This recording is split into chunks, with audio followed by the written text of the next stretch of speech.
Le gros navet.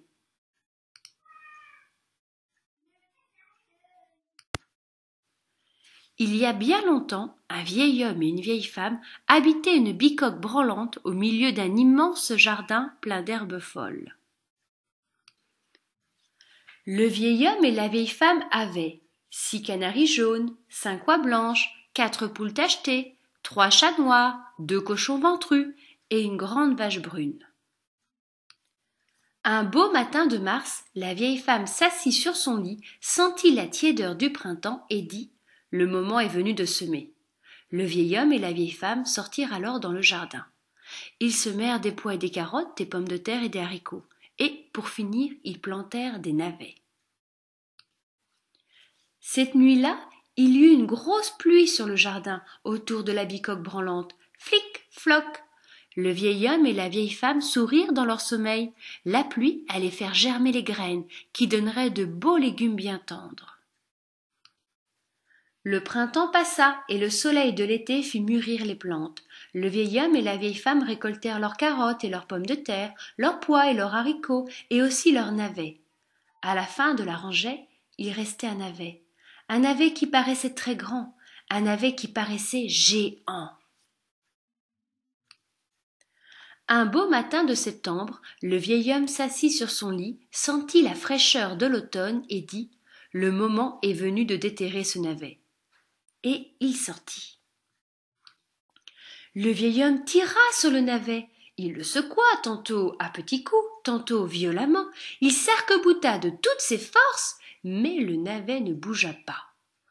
Alors le vieil homme s'en alla chercher la vieille femme. La vieille femme passa ses bras autour de la taille du vieil homme. Ils se mirent ensemble pour tirer sur le navet. Ils le secouèrent, tantôt à petits coups, tantôt violemment. Ils s'arc-boutèrent de toute leur force, mais le navet ne bougeait toujours pas. Alors la vieille femme s'en alla chercher la grande vache brune. Le vieil homme, la vieille femme et la grande vache brune tirèrent sur le navet. Ils le secouèrent, tantôt à petits coups, tantôt violemment. Ils s'arc-boutèrent de toute leur force, mais le navet ne bougeait toujours pas. Alors le vieil homme s'essuya le front et s'en alla chercher les 2 cochons ventrus. Le vieil homme, la vieille femme, la grande vache brune et les 2 cochons ventrus tirèrent sur le navet. Ils le secouèrent, tantôt à petits coups, tantôt violemment. Ils s'arc-boutèrent de toute leur force, mais le navet ne bougeait toujours pas.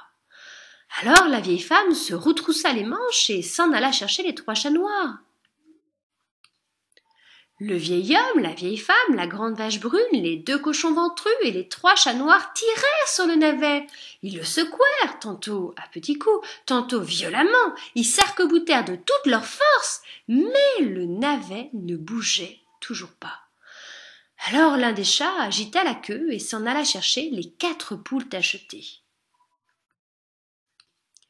Le vieil homme, la vieille femme, la grande vache brune, les 2 cochons ventrus, les 3 chats noirs et les 4 poules tachetées tirèrent sur le navet. Ils le secouèrent, tantôt à petits coups, tantôt violemment. Ils s'arc-boutèrent de toute leur force, mais le navet ne bougeait toujours pas. Alors une des poules secoua ses plumes et s'en alla chercher les 5 oies blanches. Le vieil homme, la vieille femme, la grande vache brune, les 2 cochons ventrus, les 3 chats noirs, les 4 poules tachetées, les 5 oies blanches tirèrent sur le navet. Ils le secouèrent, tantôt à petits coups, tantôt violemment. Ils s'arc-boutèrent de toute leur force, mais le navet ne bougeait toujours pas. Alors une des oies inclina la tête et s'en alla chercher les 6 canaris jaunes. Le vieil homme, la vieille femme, la grande vache brune, les 2 cochons ventrus, les 3 chats noirs, les 4 poules tachetées, les 5 oies blanches et les 6 canaris jaunes tirèrent sur le navet. Ils le secouèrent, tantôt à petits coups, tantôt violemment. Mais le navet ne bougeait toujours pas. Le vieil homme se gratta la tête. Bêtes et volailles se couchèrent pour reprendre leur souffle. La vieille femme eut soudain une idée.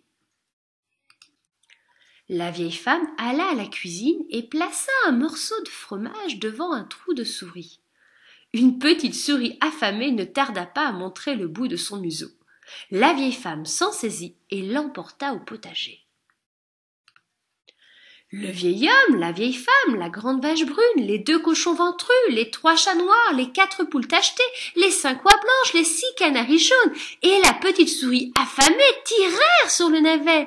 Ils le secouèrent, tantôt à petits coups, tantôt violemment, ils s'arc-boutèrent de toute leur force.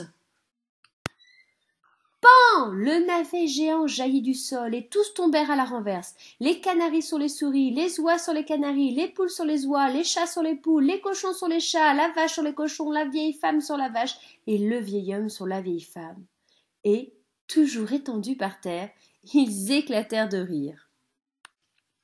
Ce soir-là, le vieil homme et la vieille femme préparèrent une grande marmite de soupe au navet. Chacun en mangea tant qu'il put. Et vous ne devinerez jamais, c'est la petite souris affamée qui en a mangé le plus.